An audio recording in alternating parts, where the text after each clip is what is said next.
Office ખાતે નિવૃત્ત home guard જવાનોને સન્માનભેર વિદાય અપાઈ.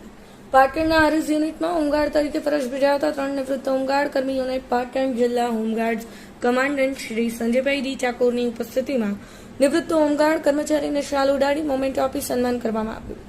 આરએસ યુનિટના હિંમતદાર મહેતા, ભરટ્ટી પરમાર, કરમસિંહ એમ પરમારનું જિલ્લા કમાન્ડન્ટ સંજયભાઈ ઠાકોર સાહેબ દ્વારા નિવૃત્ત કર્મીઓને શાલ ઉડાડી મોમેન્ટો આપી નિવૃત્ત જીવન સુખમય નીવડે એવી સમાજ સેવામાં વ્યક્તિત કરી તેવી શુભકામના પાઠવવામાં આવી.